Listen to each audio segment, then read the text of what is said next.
ரொம்ப வேக வேகமா இயங்கிக்கிட்டு வர இந்த உலகத்துல பாத்தீங்கன்னா பெரியவங்க மட்டும் இல்லங்க, குழந்தைகளும் அந்த வேகத்துக்கு தள்ளப்படுறாங்கங்க. மாணவர்களுக்கு இந்த மாதிரி போட்டிகள் நிறைந்த இந்த உலகத்துல அவங்க இருக்கிறனால நிறைய ஸ்ட்ரெஸ் அண்டர்கோ பண்றாங்க. அதனால அவங்களோட மென்டல் ஹெல்த்தை கவனிக்கிறது ரொம்ப ரொம்ப இப்பெல்லாம் இம்பார்ட்டன்டா இருக்குங்க. எதுக்காக இதை சொல்றேன்னா, இப்ப 2023ல பாத்தீங்கன்னா WHO, அதாங்க உலக சுகாதார நிறுவனம், அவங்க ஒரு அறிக்கையில என்ன சொல்லியிருக்காங்க அப்படின்னு பாத்தீங்கன்னா, உலகத்திலே வச்சு 3ல ஒரு ஸ்டூடெண்ட்ஸ்க்கு ஆன்சைட்டி அப்படி இல்லைன்னா டிப்ரெஷனோட சிம்டம்ஸ் இருக்கிறதா சொல்லியிருக்காங்க. அப்போ ஸ்டூடெண்ட்ஸ்க்கு எந்த அளவுக்கு அகாடமிக் ஸ்ட்ரெஸ் இருக்குன்றது இது மூலமா நம்மளுக்கு தெரிய வருது இல்லையா? இந்தியாவோட நேஷனல் கிரைம் ரெக்கார்ட்ஸ் பியூரோவோட 2024 அறிக்கை என்ன விட்டுருக்காங்கன்னு தெரியுமா? ஒரு 10 வருஷம் காலமா வந்து ஸ்டூடெண்ட்ஸோட சூசைட் ரேட் வந்து பாத்தீங்கன்னா அதிகமாகிக்கிட்டே இருக்குன்னு சொல்லியிருக்காங்க. இதுல பாத்தீங்கன்னா மாணவர்கள் இருக்காங்க இல்லையா, அவங்களோட தற்கொலை விகிதம் பாத்தீங்கன்னு வச்சுக்கோங்களேன், ஒரு 50 விழுக்காடு அதிகரிச்சிருக்கான். அதுவே இந்த மாணவிகள் இருக்காங்கல்ல, அவங்களோட தற்கொலை விகிதம் எவ்வளவு இருக்கும்னு நீங்க நினைக்கிறீங்க? 61 விழுக்காடு அதிகரிச்சிருக்கிறதா புள்ளி விவரங்கள் சொல்லுதுங்க. அதிர்ச்சியான இந்த தகவல்கள் எல்லாம் நம்ம கேட்கும் போது நம்மளுக்கு என்ன தோணுதுன்னு பாத்தீங்கன்னா, நம்மளோட குழந்தைகள் வந்து மென்டல் ஹெல்த்ல நம்ம வந்து அக்கறை காட்டுறது ரொம்ப ரொம்ப இம்பார்ட்டன்ட்னு தோணுது. படிப்புல வந்து ஒரு சிறந்த மாணவனா அவன் வந்து விளங்கணும்ன்றது மட்டும் இல்லாம வாழ்க்கையிலையும் அவன் நிம்மதியா வாழ்றானா, மன நிம்மதியோட இருக்கானான்றத செக் பண்றது ரொம்ப ரொம்ப இம்பார்ட்டன்ட்ங்க. ஒரு 10 to 12 ஏஜ் இருக்கிற கிட்ஸ் எல்லாம் பாத்தீங்கன்னா, அவங்களுக்கு வந்து வர ஒரு பிரச்சனைய வந்து கையாள தெரியாதனாலதான் இந்த மாதிரி சூசைட் அட்டெம்ப்ட் எல்லாம் அதிகமா பண்ண ஆரம்பிக்கிறாங்க. சோ ஒரு பேரண்டா நம்ம என்ன பண்ணணும் அப்படின்னு பாத்தீங்கன்னா, அவங்களுக்கு எந்த அளவுக்கு அவங்க மன ரீதியா பாதிக்கப்பட்டிருக்காங்க, மென்டலி அவங்க எவ்வளவு தூரம் அஃபெக்ட் ஆயிருக்காங்கன்றத ஃபர்ஸ்ட் நம்ம கண்டுபிடிக்கணும். இப்ப நம்ம பாட்டி தாத்தா அவங்களெல்லாம் நீங்க எடுத்துக்கிட்டீங்கன்னா, அவங்களுக்கு நிறைய குழந்தைங்க இருப்பாங்க. அதனால அவங்களால பேரண்டிங் மேல கவனம் செலுத்தாம இருந்திருக்கலாம். இதே நம்மளோட அம்மா அப்பா பாத்தீங்கன்னு வச்சுக்கோங்களேன், அவங்களுக்கு தெரிஞ்ச ஒரு பேரண்டிங் மெத்தட்ல நம்மள வந்து வளர்த்திருப்பாங்க. இப்ப அதே 90s கிட்ஸா இருக்கிற நம்ம வந்து வளர்ந்து நம்ம ஒரு பேரண்ட்ஸா ஆக போற இந்த காலகட்டத்துல பாத்தீங்கன்னா, நம்மளும் அதே மாதிரி அடிச்சு திட்டி அப்படிலாம் வளர்க்காம எப்படி ஒரு பேரண்டிங்க வந்து கையாளணும்ன்றத தெரிஞ்சுக்கிறணும். ஏன்னு பாத்தீங்கன்னா, நம்ம நிறைய விஷயங்களை பாக்குறோம், நிறைய விஷயங்களை கத்துக்கிறோம். பேரண்டிங் அப்படின்றது பாத்தீங்கன்னா ஒரு மிகப்பெரிய கலைங்க.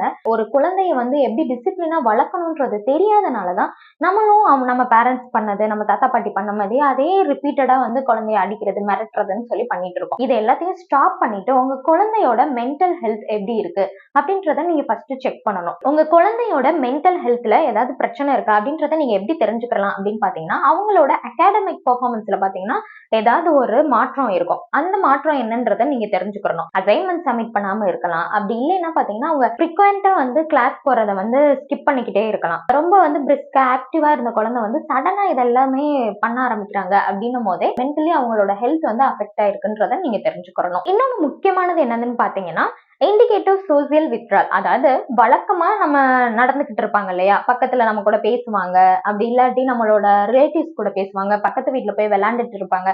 இந்த மாதிரி அவங்க இயல்பா பண்ணிக்கிட்டு இருக்கிறத எல்லாத்தையுமே அவங்க வந்து ஸ்டாப் பண்றாங்க. எனி டைம் மொபைல்குள்ளேயே இருக்காங்க, இல்ல வந்து ஏதோ லோன்லியாவே ஃபீல் பண்ணிட்டு தனியாவே ஒரு உலகத்துல வாழ்ந்துகிட்டு இருக்காங்க அப்படின்னாலுமே அவங்க வந்து ஸ்ட்ரெஸ்னால பாதிக்கப்பட்டிருக்காங்க அப்படின்றத நீங்க வந்து தெரிஞ்சுக்கலாம். இந்த மென்டல் ஹெல்த்னால அண்டர்கோ பண்ற இன்னும் சில ஸ்டூடெண்ட்ஸ் எல்லாம் பாத்தீங்கன்னா சப்ஸ்டன்ஸ் அபியூஸ், அதாவது பாத்தீங்கன்னா போதைப் பொருளுக்கோ இல்ல மது அருந்துறதுக்கோ இந்த மாதிரி ஆக்டிவிட்டிஸ்ல எல்லாம் அவங்க வந்து ஈடுபட்டிருக்கலாம், அடிக்ட் ஆகியிருந்திருக்கலாம். இதெல்லாம் வந்து நம்ம தெரிஞ்சுக்கிறது ரொம்ப ரொம்ப அவசியங்க. இதனால என்ன ஆகுதுன்னு பாத்தீங்கன்னா, நம்மளோட குழந்தைகள் வந்து நார்மலா இல்லாம ரொம்ப அப்நார்மலா நடந்துக்குவாங்க. அவங்க ஃப்ரெண்ட்ஸ் கிட்டயோ இல்ல ரிலேட்டிவ்ஸ் கிட்டயோ இல்ல நம்ம கிட்டயே கூட எப்படி நடந்துப்பாங்கன்னா, ஒரு காமா அவங்க வந்து பேசிக்கிட்டு இல்ல துருதுருன்ட்டு இருந்துட்டு இருந்திருப்பாங்க.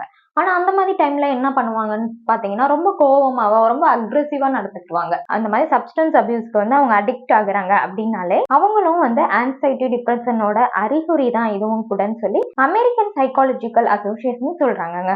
இன்னும் சில டிப்ரெஷன்ல இருக்கிற குழந்தைங்க எல்லாம் பாத்தீங்கன்னு வச்சுக்கோங்களேன், அவங்களோட பர்சனல் ஹைஜீன்ல அவங்க வந்து அக்கறையே காட்ட மாட்டாங்க, குளிக்க மாட்டாங்க, போட்ட அழுக்கு ட்ரெஸ்ஸே ரிப்பீட்டடா போட்டுட்டே இருப்பாங்க. இந்த மாதிரி ஸ்டூடெண்ட்ஸ் எல்லாம் பாத்தீங்கன்னா ரியல் லைஃப் நிஜ வாழ்க்கையை விட்டுட்டு டெக்னாலஜின்னு சொல்லிட்டு சோசியல் மீடியால இருக்கிறனாலையும் அவங்களோட எமோஷனலா அவங்க வந்து பாதிக்கப்படுறாங்க. ஒரு பேரண்டா நம்ம என்ன பண்ணணும் அப்படின்னு பாத்தீங்கன்னா, எடுத்த உடனே சொல்யூஷன் சொல்லாம குழந்தைங்க என்ன சொல்ல வராங்க அப்படின்றத ஃபர்ஸ்ட் நம்ம காது கொடுத்து கவனிக்க ஆரம்பிக்கணும். சொல்றதுக்கெல்லாம் கொட்டிக்கிட்டே மட்டும் நீங்க இருந்தாலே போதுங்க, அந்த குழந்தை பாத்தீங்கன்னா டெய்லி உங்ககிட்ட ஷேர் பண்றதை ஸ்டார்ட் பண்ண ஆரம்பிச்சிடும். ஸோ இந்த மாதிரி குழந்தைங்க உங்ககிட்ட அதிகமா ஷேர் பண்றதுனால அவங்களுக்கு மென்டலி வந்து அவங்க கொஞ்சம் ரிலாக்ஸ்டா இருப்பாங்க. அதனால இந்த சூசைட்லாம் அவாய்ட் ஆகும். நம்மளோட குழந்தைகளுக்கு பாத்தீங்கன்னா ஒரு செல்ஃப் சாட்டிஸ்பாக்சன் இருக்கணும், ஒரு ரெஸ்பெக்ட் இருக்கணும். அவங்களுக்கு அவங்க மேல இருக்கிற ஒரு புரிதல் வர்றதுக்கு ஒரு பேரண்டா நம்மளால முடிஞ்ச ஹெல்ப்பை நம்ம வந்து பண்ணணும். அதை விட்டுட்டு நம்ம இப்ப மோஸ்ட்லி என்ன பண்றோம் அப்படின்னு பாத்தீங்கன்னா, ரிவார்ட் கொடுக்குறோம், இல்லைன்னா ரெகக்னைஸ் பண்றோம். இது 2மே யார் பண்ணுவாங்க? நீங்களே யோசிச்சு பாருங்க. ஒரு கார்ப்பரேட் கம்பெனில நம்ம நல்லபடியா டார்கெட் முடிக்கணும். நீ நல்லபடியா அந்த டார்கெட்ட முடிச்சேன்னா, உனக்கு வந்து ரிவார்ட் குடுக்குறோம். எக்ஸ்ட்ரா அமௌண்ட் குடுக்குறோம். இந்த மாரி நம்மள டார்கெட் முடிக்க வைக்கிறதுக்காக பண்ற ஒரு விஷயம் தான் இந்த ரிவார்டும், ரெகக்னைசேஷனும். அதே வந்து நம்ம குழந்தைக்கும் பண்ணக்கூடாது. நீ ஃபர்ஸ்ட் ரேங்க் எடுத்தா நான் இத பண்றேன். நீ ஸ்போர்ட்ஸ்ல பெஸ்ட்டா வந்துட்டா நான் இத பண்றேன். இதெல்லாம் நம்ம குழந்தைங்களுக்கு பண்றத ஸ்டாப் பண்ணிட்டு, நம்ம அவங்கள முடிஞ்ச அளவுக்கு அப்ரிசியேஷன் பண்ணணும். அவங்களுக்கு நெறைய காம்ப்ளிமெண்ட் குடுக்கணும். உன் வாய்ஸ் நல்லா இருக்கு. உன் ட்ரெஸ் நல்லா இருக்கு. இன்னைக்கு நீ பண்ண ஒர்க் நல்லா இருக்கு. நீ சூப்பரா பேசுற மத்தவங்க கிட்ட. இந்த மாரி நெறைய வந்து அவங்கள காம்ப்ளிமெண்ட் பண்ண கத்துக்கிட்டீங்கனாலே, பேரண்டிங்கா நம்மளுக்கு வந்து குழந்தைங்க கிட்ட ஒரு பாண்ட் கிரியேட் ஆக ஆரம்பிக்கும். அதனால அவங்க வந்து எதுவுமே ஷேர் பண்ணாம, அவங்க மனசுக்குள்ளேயே எல்லாத்தையுமே வச்சுக்கிட்டு இருக்காம, எல்லாத்தையும் வந்து பேரண்ட்ஸ் கிட்ட ஷேர் பண்ணுவாங்க. ஸோ ஷேர் பண்றப்போ உங்களுக்கு குழந்தைங்களோட ஃபீலிங்ஸ் பத்தி தெரிய ஆரம்பிக்கும். முன்னாடியே நீங்க தெரிஞ்சுக்கிறதுனால இந்த சூசைட் மாதிரி விஷயங்கள் எல்லாம் அவாய்ட் பண்ண ஆரம்பிக்கலாம். இல்ல அவன் வந்து ஸ்ட்ரெஸ்ல இருக்கான் அப்படின்றது உங்களுக்கு ஃபீல் ஆகுது. என்னால அதுக்கு எதுவுமே பண்ண முடியல அப்படின்னு தோணுதுன்னா, நீங்க வந்து கவுன்சிலிங் கூட்டிட்டு போலாம். உங்க குழந்தைய வந்து ஒரு கவுன்சிலிங் கூட்டிட்டு போறது பெஸ்ட் சொல்யூஷனா வந்து இருக்கும்.